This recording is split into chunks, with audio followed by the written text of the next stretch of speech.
حضرت علی وہ ہیں جن کو اللہ کا قرآن بھی جنتی کہتا ہے، میرے محمد کا فرمان بھی جنتی کہتا ہے۔ میرے عزیز بھائی، اللہ کے نبی کا فرمان مبارک ہے۔ اللہ کے نبی فرمایا کرتے تھے، لوگوں کائنات میں سب سے بہترین فیصلے کرنے والا جو ہے وہ علی ہے شیر خدا۔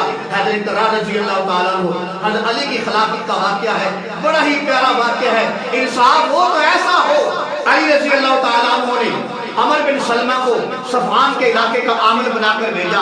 جب وہ وہاں گئے، واپس آئے تو ان کے ساتھ گھی کے ڈبے تھے، شہد کے ڈبے لے کر آئے۔ انہوں نے آتے ہی علی رضی اللہ تعالیٰ عنہ کے قدموں میں رکھ دیے۔ حضرت صاحب، آپ نے مجھے صفوان کے علاقے کا عامل بنا کر بھیجا تھا، یہ وہاں سے گھی کے ڈبے ملے ہیں، شہد کے ڈبے ملے ہیں۔ علی رضی اللہ تعالیٰ عنہ دیکھا اور تھوڑی دیر کے بعد نماز کا وقت ہو گیا۔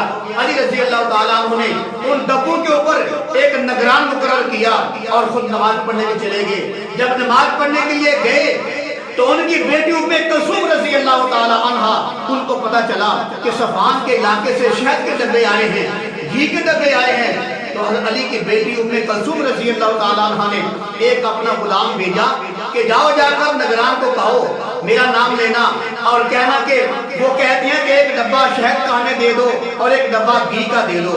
لہذا وہ جو نگران تھا اس نے حضرت علی رضی اللہ تعالیٰ عنہ کی بیٹی کا نام سنتے اس وجہ سے کہ وہ علی کی بیٹی ہے رضی اللہ تعالیٰ عنہ، وہ غلام کے ہاتھ جو ہے ایک ڈبہ شہد کا بھیج دیا، ام کلثوم کو ایک ڈبہ گھی کا بھیج دیا۔ جب حضرت علی رضی اللہ تعالیٰ عنہ نماز پڑھ کے واپس آئے تو وہ گن کے گئے تھے ڈبے شہد کے اور گھی کے۔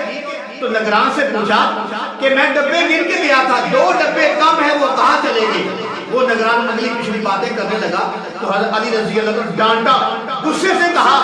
جب غصے سے بولے نا تو نگران نے سچ سچ بتا دیا، کہا حضرت صاحب جب آپ نماز پڑھنے کے لیے گئے تھے تو آپ کی بیٹی ام کلثوم نے پیغام بھیجا تھا، غلام بھیجا تھا، ایک ڈبہ شہد کا ہمیں دے دو، ایک ڈبہ گھی کا ہمیں دے دو۔ لہذا آپ کی بیٹی کی عزت اور احترام کرتے ہوئے میں نے ایک ڈبہ گھی کا ان کو بھیج دیا ہے، ایک ڈبہ شہد کا میں نے بھیج دیا ہے۔ حضرت علی فرماتے ہیں کہ میری اجازت کے بعد بغیر آپ نے یہ کیوں کام کیا ہے؟ لہذا علی رضی اللہ تعالیٰ جلدی جلدی ایک آدمی بھیجا کہ جاؤ میری بیٹی کے گھر میں ان کو کہو کہ علی فرماتے ہیں 2 ڈبے واپس کر دو۔ آدمی جلدی جلدی جاتا ہے، جا کر پیغام دیا، حضرت علی کی بیٹی نے وہ 2 ڈبے بھیج دیے۔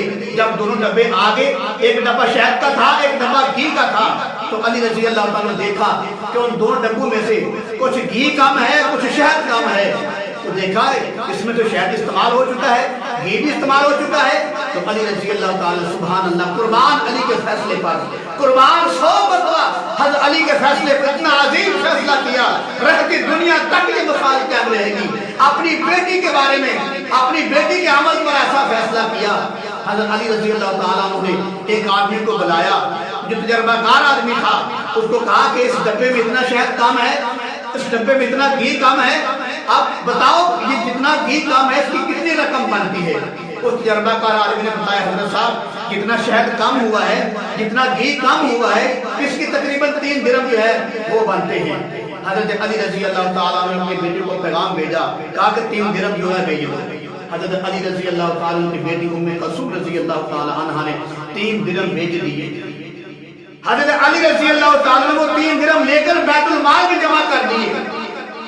میرے عزیز بھائی، یہ ہے علی کا فیصلہ جس کے بارے میں اللہ کے نبی فرمایا کرتے تھے، علی تو کائنات میں سب سے بہترین فیصلے کرنے والا ہے۔ ایسا فیصلہ کر کے دکھایا، قسم خدا تاریخ اس بات کی گواہ ہے، ساری دنیا مل کر ایسی مثال پیش نہیں کر سکتی۔ اپنی بیٹی کے گھر سے گھی کے ڈبے منگوا لیے، وہ جو کم ہوا تھا اس کے پیسے بھی منگوا لیے۔ یہ ہے ریاست مدینہ، یہ ہے میرے پیغمبر کا شہر، یہ ہے میرے کملی والے کی ریاست۔ ریاست کا نام لینے والوں، ریاست کرنے والوں، فلاں کھا گیا، فلاں چور ہے، فلاں چور ہے۔